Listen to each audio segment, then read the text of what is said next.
Hello and welcome to Geography Arcade. This week we are going to talk about Star Wars and colonialization.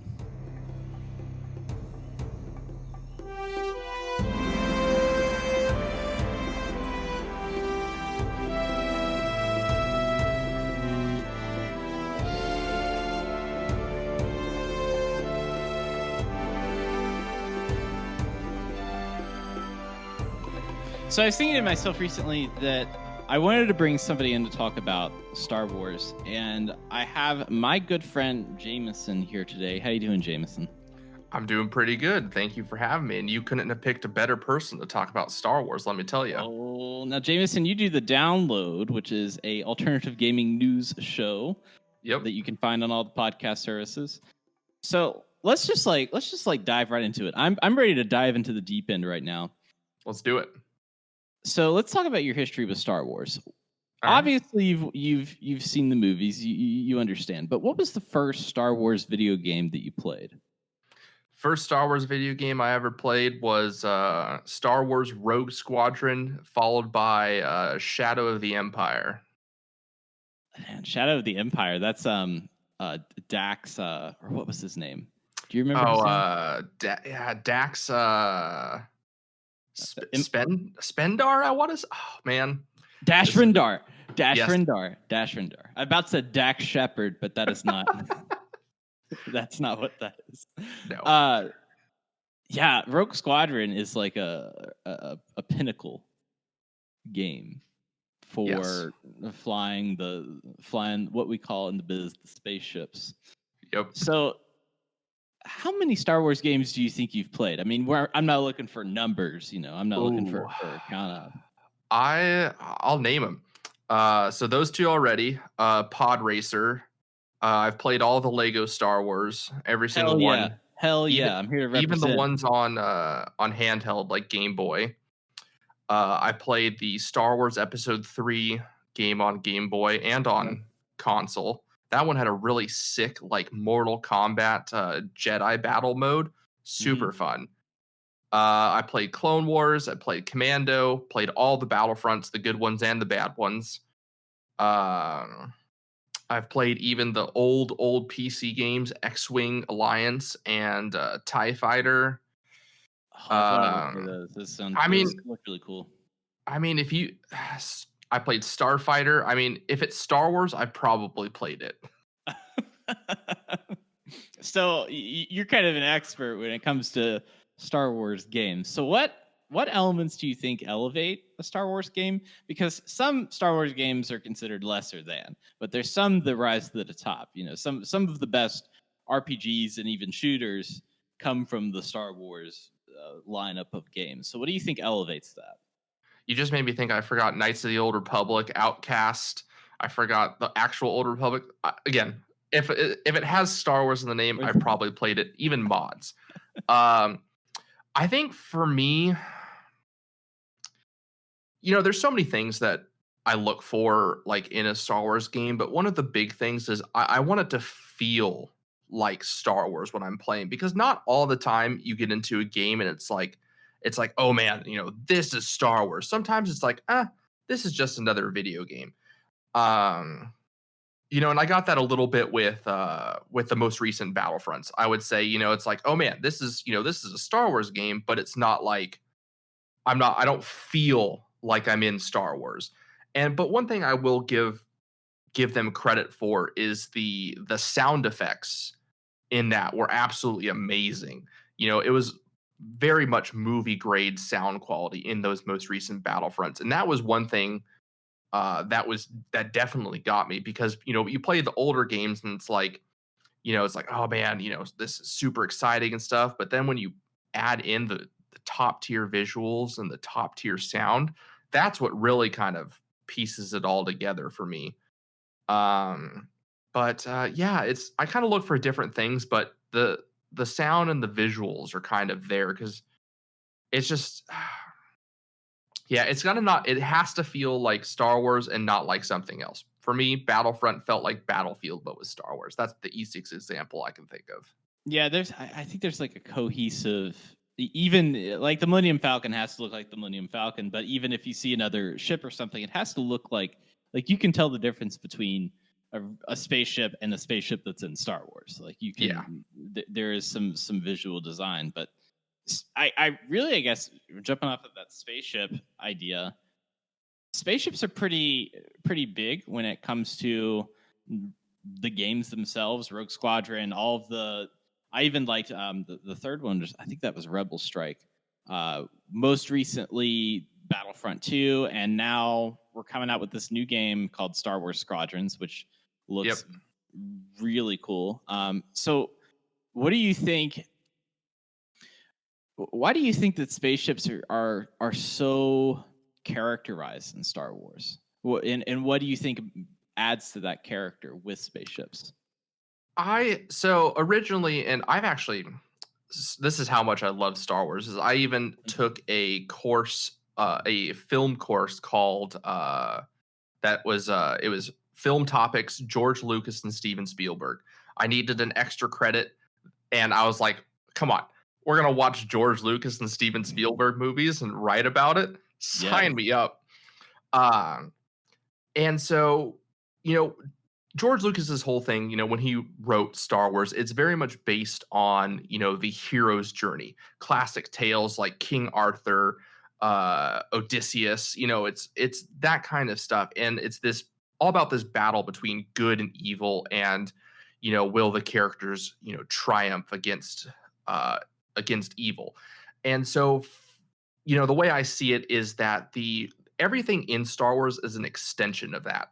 The Jedi are an extension of good. They have light colored lightsabers, green, blue was the original.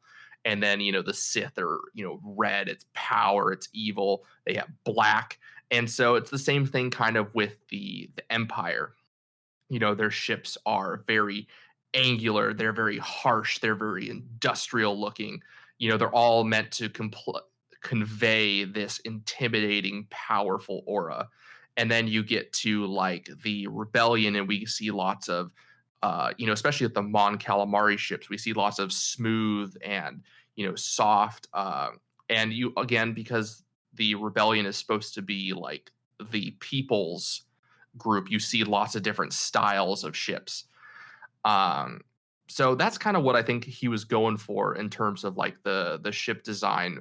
Some of them absolutely bizarre, like just the whole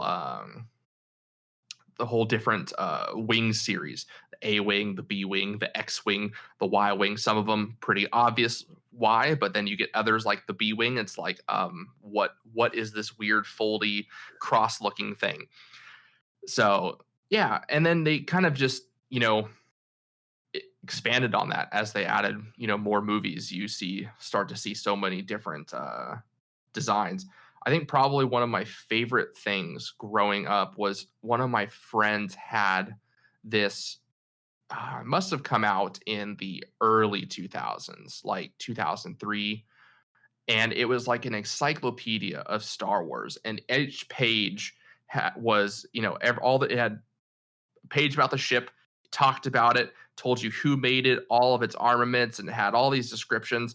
I absolutely was in love with this thing. Like I even borrowed it from my friend once so I could basically handwrite copy the book to keep a list. And like there was a time where I'd be like, oh, Imperial to Star Destroyer, I can tell you that came from the Cot Drive yards, and it's like huge, huge Star Wars nerd.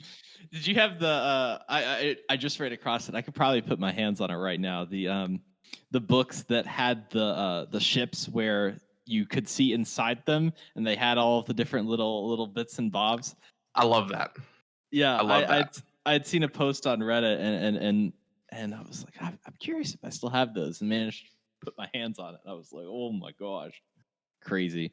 So with all of this Star Wars excitement, are you excited for the new game, Star Wars Squadrons? Very excited. I don't pre-order video games anymore. I've been burned many times since I became a PC gamer, and it all dates back to DayZ. DayZ was the beginning of the end for me. Um, Foolish me thinking that Arma 2 DayZ mod and making a standalone would be something. Turns out didn't. Mhm. And so that only carried on further. But I have to say, I pre-ordered Star Wars Squadrons mostly because podcasting and streaming now. But it actually genuinely looked good. First person, sim like controls, no microtransactions, $40, two single player campaigns woven together. Like, sign me up. Yeah, it seems like that EA is taking on a different kind of culture with that particular game, where it's like, let them do what they want. They get the say. You know, we tried to do all the microtransaction with Battlefront 2 or what have you, and this time you guys just take the lead here. I think We'll Jedi stand I think Jedi Fallen Order from Respawn was the perfect example of that. It's like, all Mhm. right, you guys handle this. They had some pressure from Disney, obviously, to go a certain direction. They wanted to go the bounty hunter gunslinger. Disney really wanted the Jedi, but they pretty much got to drive it where they wanted, and raving success.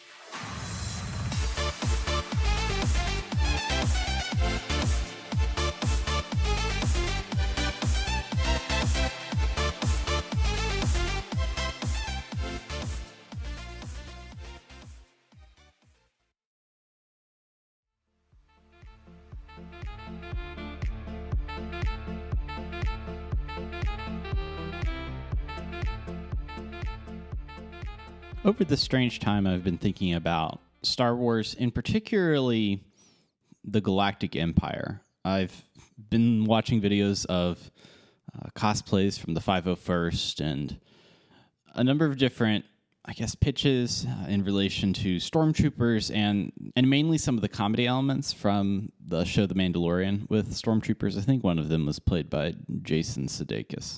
But it got me thinking, why is the Galactic Empire evil? And this kind of sent me down a rabbit hole. You would think that it's bad because it's controlled by an evil space wizard that rules the governing body in which they all encompass. But there are some things that are set up within the Galactic Empire that reinforce that idea. And if we want to go all the way back in history and think about what's evil about the Galactic Empire, we have to start with some of the first empires, particularly the Roman Republic. So we're all pretty familiar with the Romans being conquerors of most of Europe in ancient times. The problem with conquering land is the armies eventually move on or move forward and don't often come back to those areas. So the Roman Republic had no standing army. So they used to plan a number of their own citizens and conquered towns as kind of a garrison. Initially, these Roman groups would consist partly of Roman citizens, usually to the number of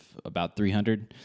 But after Emperor Augustus, the number was increased, and thousands of Roman legionnaires who retired from their legions were granted lands in many of the colonia, which is the name of these settlements that the Romans had. In the first century of the Roman Empire, the colonies were only made of veterans and were responsible for the Romanization of many territories. So a lot of Italy, Spain. We often talk about the Romantic languages, and partially that's due to these multiple garrisons that they had. Colonialization really didn't pick up until the Age of Discovery. It's loosely defined as a period in European history in which extensive overseas exploration emerged as a powerful factor in European culture, most notably the discovery of the Americas, and during which time was the beginning of what is known today as globalization. Globalization is essentially a culture that is connected across the globe. So instead of just nations or towns, there are no barriers in globalization. This has pros and cons. You're probably familiar with the most famous voyage of the Age of Discovery in the 1400s. This was a voyage by the Spanish crown executed by Christopher Columbus to the Americas. But this wasn't the first recorded colonization of America. A lot of people already know this, but 400 years prior to the Columbus expedition, there was a Scandinavian Viking by the name of Leif Erikson. He discovered parts of Canada and often talked about the trees and grapes and some of the different resources and even some battles with the Native Americans. Speaking on America being discovered, I think that's also kind of a silly idea because America has always existed. There has always been people in America, the Native Americans, tribes and civilizations that rose and fell before the Europeans came. You know, we never say that Neil Armstrong discovered the moon. And I think about that a lot. And we could dive into the history of Christopher Columbus, but we're going to save that for another day because that's a very broad topic.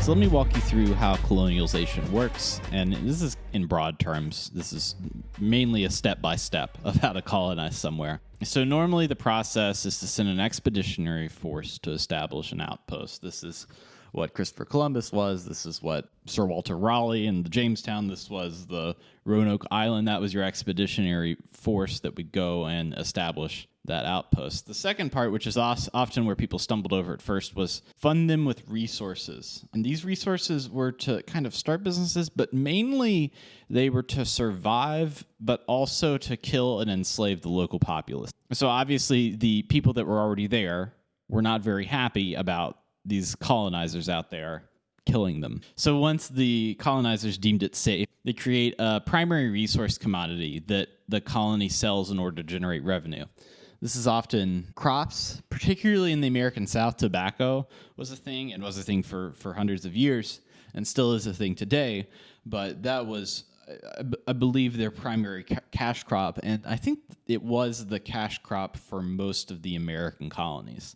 I'm kind of using the American colonies as a great jumping point because that's one of the easier ones to understand. So once they start generating revenue, that's when they send colonists to expand and reinforce the operation. So that's when you start sending some skilled labor, prisoners, ne'er-do-wells to essentially work for the crown or the government.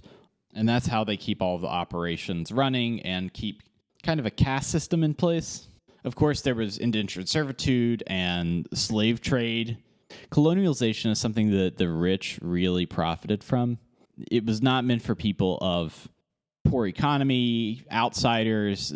They were either put to work by an indentured servitude or were enslaved, and their families were enslaved for years and years. So once the colonies have wealth and it's established, then they start taxing resources. And those resources are sent from their home country, and they won't allow you to buy resources from other countries, and that's to generate this, really the beginnings of a monopoly in what we understand it, and then increase their profit. The piece in between is you need to protect these resources, and so that's why you have a lot of these fleets of ships that would protect the goods, because that was the main way that you got goods in that colonialization time. So you had to set up kind of a war economy where you were mass manufacturing weapons, where you were building a bunch of ships and artillery, essentially to keep your investments safe. So in Star Wars, this is actively what the Galactic Empire has done. They are colonizers, and colonizers truly believe that they are saving what they call savages from an unproductive existence and giving them a new purpose that serves the means of the world. This is what the Spanish thought they were doing when they were killing all of the Native American populations. Same thing for the British, French, so on and so forth. This is what the Galactic Empire thinks. They think that they are bringing law and order and stability to the galaxy, when in all actuality, there is a huge trade-off that they have to deal with. And it's interesting because the term savages came from this colonialization era, when savages were literally people with their own culture and their own rules and laws, and maybe not as technologically advanced, but had a society that functioned independently and didn't have a need for these Spanish, British, so on and so forth, governing bodies to save them. And in Star Wars, you see this effect in a lot of the different planets. I often think of how Kashyyyk, which is the home planet of the Wookiees, deals with enslavement. A lot of the Wookiees are large and strong and are put into servitude unwillingly because they are of a physiology that can accomplish these tasks. It's sad. You get this Chewbacca character who's comic relief and good and fun, but there's this deep level of pain. You have other planets in Star Wars that have economic operations, like Kessel's mining operation. We see that in the movie Solo, and if you've seen the movie, you kind of know how that goes. A great example is also the moon of Endor, which is where those wonderful, sweet Ewoks live, and the amount of changes that they've had to their life with the stormtroopers showing up. The thing is, they can't manage this gigantic galactic empire without protecting their investments. This is why the Emperor, before he was the Emperor, originally made a clone army, and then on the back burner had something like the Death Star rolling. We could also look at other evil Star Wars empires, like the Sith from Knights of the Old Republic. They utilized the Star Forge as a means to mass produce ships. So that was their super weapon, was this thing that funded the entire army through some magical star harvesting power factory. We could even look at the secret Starkiller base from Episode 7, which is essentially not only a factory and base for the First Order, but also this massive, multiple planet destroying weapon.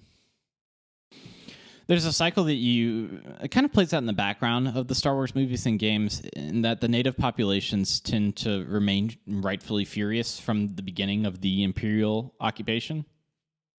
There's been seldom stories of local populations fighting back in world history, but oftentimes there's been collaborations from current colonists and the native populations working together to overthrow the colonizing powers. And even that pair doesn't have a great deal of monetary wealth. So, for example, in the American Revolution, the revolutionaries had to petition France to get funding because the colonists were fairly poor because they were being taxed by the British, and the Native Americans were fairly poor because all of their resources had been taken away from them. The Galactic Republic is kind of insular and almost can be seen as racist. A lot of people would just say that they're racist and generally only deal with 2 or 3 alien species within their ranks historically.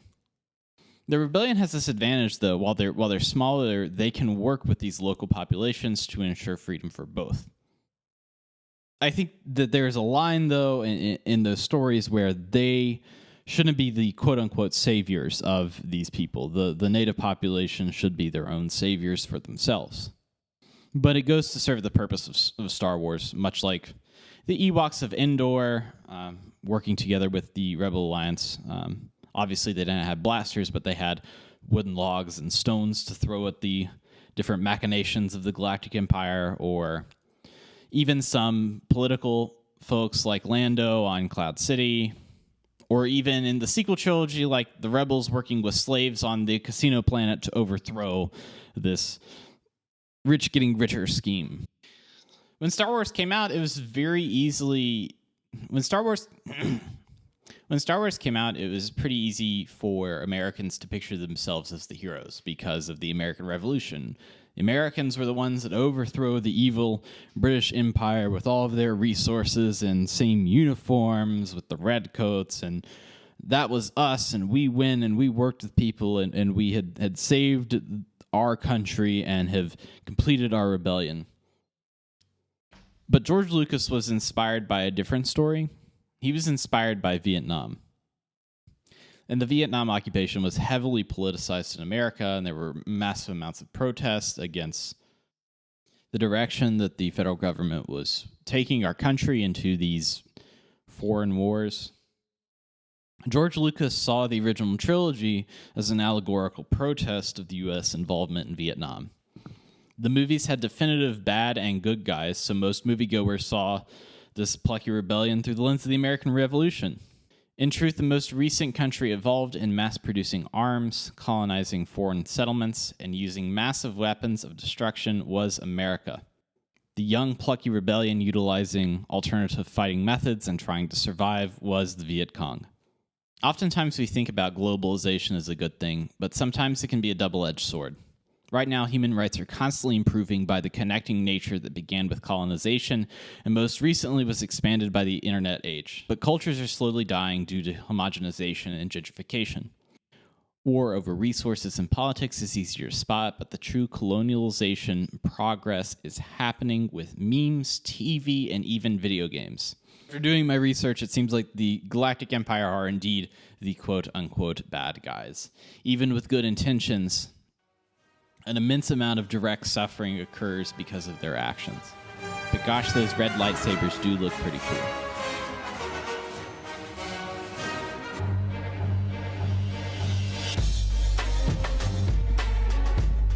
First off this week, I want to thank Jameson for coming on the show and talking a little bit about Star Wars.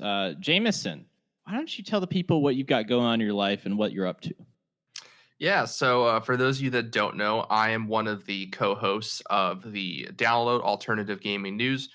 We are a gaming news podcast on the Robots Radio Network. My co-host is Brenna, and together we kind of take the news that the mainstream gaming outlets give it to you, and we kind of break it down, give it to you straight and without all of the bias that they tend to have nowadays. They used to be so pure and wholesome, and now they're so corporate. So we're trying to give it to you like they used to. But as far as things we got cooking, we started year 2 recently, second year of our show, which is pretty awesome. So we've been testing some new formats. We've got a website coming out soon. But things are kind of really starting to fire on all cylinders for us. You know, we like to just, give you the news as it is. Unfortunately, there's a lot of bad stuff happening in gaming right now, but hopefully the outcomes from all that will be better for players, and that's all that really matters. But we're kind of, shows everywhere you can find podcasts, and then we are all over social media: Instagram, Twitter, Facebook. We're either at DL Gaming News or at Goosecat Prod, which is our little production company. But the best place to kind of keep up on everything is our Discord, chat with our community and all that. Yeah, they've been keeping up with the Apple versus Epic debate that has been happening. Or with my dyslexia or autism, it's Epic or Epic. Apple. I think I said at one point. I was a mess that episode. Well, thanks again for coming on the show. I have, of course, thank you very much for having me. Where the show is going to be hosted, and so it is on the old Vault Boys WV platform. It just has a little bit of a name change. So if you were previously subscribed and you're listening to this episode, that means you are in the right place. I had some issues with that previous account, so now everything's up and rolling. It takes us a little bit to get everything together. As always, you can find us on social media at Geography Arcade or The Geography Arcade. I've decided to open up the email to listeners. I had so much fun doing this with Vault Boys, and I want to bring it back. So if you have any thoughts on geography within the latest games or your latest trips or some thoughts and questions for the show, please email me at thegeographyarcade@gmail.com. That's all one word. You can figure out how to spell geography and arcade on your own because I believe in you. Next week, I want to continue the conversation on imperialism, kind of jumping off this colonization. It's almost a two-parter. I'm planning to sit down with a very special guest yet again. Thank you all and have a great week.